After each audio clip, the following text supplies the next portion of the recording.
you remember as well nung pinadala pa namin, so you were shooting in location somewhere in Asia. Yes. Para i-test lang yung product, we had to send somebody there. Yes, para naalala mahawakan ko yun mo. nung nagtitaping ako sa Thailand. Tapos, ang products na sa Pilipinas. At nung time na yun, may bubble pa ng konti kasi medyo may pandemic pa. So, it was really hard. Pero ayoko talaga mag-release. That time, yung pinadala nyo sa akin was concealer, powder, and blush on. Honestly, pwede naman na nagtiwala na lang din ako. And like, I believe you guys. Kasi medyo expert din naman kayo dyan. Pero hindi ako mapakali. Gusto ko talaga i-perfect yung product. So just to share, pinalipad namin dun si Ate Kyla, dala-dala niya yung products. Kasi, para maiabot kay Fly. Parang bawal na yung ipadala lang yung products Correct. itself. So, pinadala ko pa talaga yung ate ko sa Thailand. At saka, dinreat ko na din siya. Nag-enjoy, Nagpamassage nagbakasyon na din siya. Nagbakasyon na din siya. Actually, yun yung maganda eh. So, let's say for example, yung palette natin, balikan din yung palette light, di ba? So, yung colors, ikaw nag-choose nun. Yes, at Wearability. saka lahat ng names sa palette, may video ako nun actually. Within 30 minutes ko naisip lahat ng names sa palette. Kasi ang vibe niya is fairy tale. So inisip ko lang, ano ba yung shade ni Prince Charming? Correct. Ayun. Ano bang shade ng castle? Ayun. Ano bang shade ng dragon? Parang ganun. Like lahat ng nasa fairy tale. At yun na nga siya ngayon. At very Ano siya? personal yan sa'yo. You love fairy tales. You are the princess of your own fairy tale. Feeling princess. Talagang naman. Alright, so yun yung actually very princessy ka nga talaga. Yun yung aesthetic eh, di ba? Yun yung fantasy. Very clear yon sa Lucky Beauty. Princess lang ako. So, dahil Princess. very clear yung branding ng Lucky Beauty, sa palagay mo ba limiting yon? Or sa palagay mo is maraming gustong mag-live ng fantasy na yon for Lucky Beauty? Well, kasi, kaya ko nga minahal ang makeup kasi kung ano yung pinaparamdam niya sa akin, it makes me feel like a princess. But sometimes, if gusto ko mukhang evil witch naman, pwede din. Kahit ano, pwede with makeup. At yun lang yung gusto kong maparamdam sa mga tao na anything is possible actually. Kahit anong looks is possible with makeup. And I just want them to feel lucky when they wear it. Kasi yun nga, kaya kaya din ang name niya is Lucky Beauty. Kasi para siyang, anong tawag dun? Lucky Charm? Lucky charm. Para siyang lucky charm when I wear it. Sometimes I can have a bad day. Sometimes, when the bashers are almost getting to me, I look at the mirror and I say, at least maganda pa rin ako. Tama yan. At least maganda pa rin yung eyeliner ko. At least andyan pa rin yung eyeliner ko. Andyan pa rin yung lipstick ko. And it makes the day better. At dahil dyan sa gandang yan, Blythe, tinatanong tayo ng mga tao, how does it feel to be named the most beautiful face in the world? Ewan ko. Naniniwala ba kayong siya ang most beautiful face in the world? Ako naniniwala talaga ako doon. Charot na nila ako. Well, it's an honor. It is an honor. I don't really believe in it kasi I believe that beauty is subjective. Pero, thank you. Honestly, hindi ko pa, up until now, kapag tinatanong ako anong feeling, hindi ko pa rin alam kung anong sasagutin ko. Kasi, hindi ko din pinapano sa utak ko na most beautiful ako.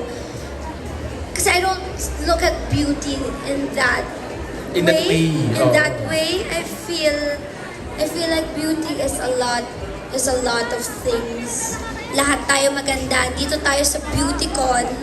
Ang daming products na magaganda. So, yeah, thank you lang ang masasabi ko.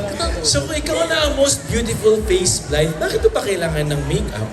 Kasi it makes me feel good. I don't think I should stop there just because na pangalanan na ako noon. At saka, beauty kasi, makeup, hindi lang siya pagtatago. It's not just about hiding. It can help you Bring out the best in you just to, para lang gumanda yung features mo. You don't really have to change or to hide. Where that's the beauty of makeup. You can do anything. You can transform or you can just tweak a little things sa face mo. Kaya okay lang.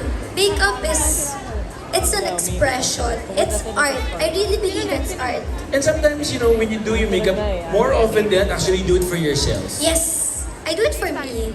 But of course, there was a time, and di naman overnight, na-gain ko yung confidence ko overnight. I had a lot of struggles with beauty. Kung tatanungin mo yung 13-year-old self ko at sasabihin mo sa kanya, uy, naging most beautiful face ka na 2024. Hindi yun talaga maniniwala. Hindi yun maniniwala kasi hindi talaga ako naniniwala na maganda ako. Lalo na naniniwala dati. ako. Ngayon, yes. Pwede na. Alam kong, I know I'm beautiful, pero like, I don't think I'm the most beautiful, pero like before, grabe yung insecurities ko.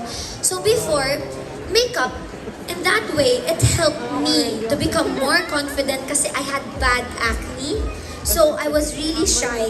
As in, hindi ako hindi ako nakikipag-eye contact. So, in that stage of my life, makeup helped me. Kinailangan ko yun eh. Kinailangan ko talaga ng concealer. Pero, I just don't like the stigma na makeup is para magtago ka sa face mo. No. Alam mo kasi totoo yun eh. Parang makeup talaga helps you Yeah. face the world. It's a tool. It's for you. Oo. It's a tool. Oo. It Parang, is. parang it's like the clothes that you wear, ganyan, Yeah, di tsaka ba? makeup really is important. I mean, hello, andito tayo sa BeautyCon because ganun ka-importante ang makeup. Ganun kalaki ang impact sa atin ng makeup. Na nagkaroon tayo ng BeautyCon and hindi lang to one day. Lahat tayo nandito. Actually, tama yung diet because beauty never really is skin deep. Malaki talaga yung nadadala ng beauty Yes. sa confidence natin. Yes. Pag nag-job interview ka, maganda ka, baka makos lalo mong Yes. makuha. Pag confident ka sa sarili mo, when you Yes. face a crowd, di ba, syempre, hindi na kami haharap sa inyo ng hindi kami maayos. Yes. And we can deliver entertainment to you as well. Di ba? So, kasama yan lahat sa beauty. So, it's really never, ever skin deep. So, Blythe, I think we're about to roll up na yung ating ano. No? So, sabi mo kanina, from the time that you were 13, you're already exposed to makeup. But you were also exposed to a lot Actually, of when I things. was 3 years old pa Exposed ka lang. na sa makeup. 3 years old, kaya ito talaga yung nilaban kong maging first business ko. Kasi when I was 3 years old, yun nga, naiiwan ako lagi kasi ako yung bunso. At saka may age gap ako sa brother and sisters ko. So, lagi ako nag-experiment, lagi ako naglalaro ng bahay-bahayan mag-isa.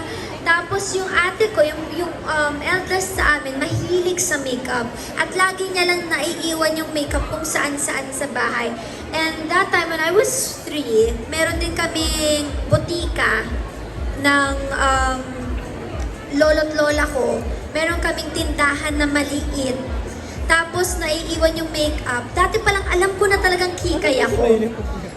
Kasi meron lang siya naiwan na lipstick, tapos ginagamit ko na siyang eyeshadow, ginagamit ko na siyang blush, ginagamit ko na siyang lipstick. Alam ko na din doon palang, diva talaga ako. Creative diva talaga ako. At yun talaga, very clear sa yun. No? Kasi sa dami ng naging exposure mo sa iba't ibang businesses, from food to fashion, Yes. talagang makeup, Assistant no? art, assistant And art. do you think there will ever be a time that you'll get tired of makeup?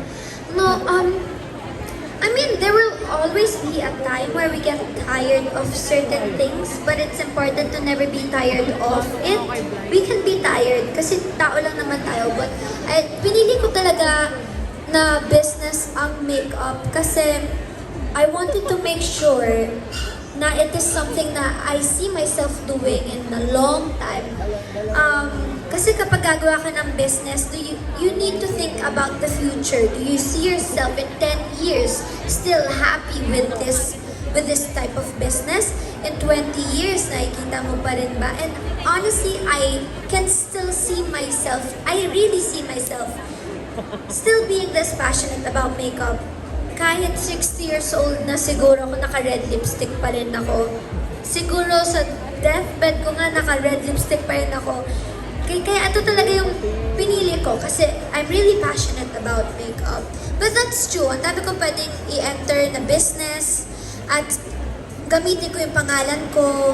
Alam mo yun, perahan ko na lang. Gamitin ko na lang yung value ni Andrea, yung pagiging influential ko sa TikTok and everything. Pero pinili ko talaga makeup kasi I love it. I love makeup. Actually, share ko lang. Hindi ko alam kung pwede natin i-share. Pero alam niyo ba guys, ganito ka-passionate si Andrea na sa 3 years ng Lucky Beauty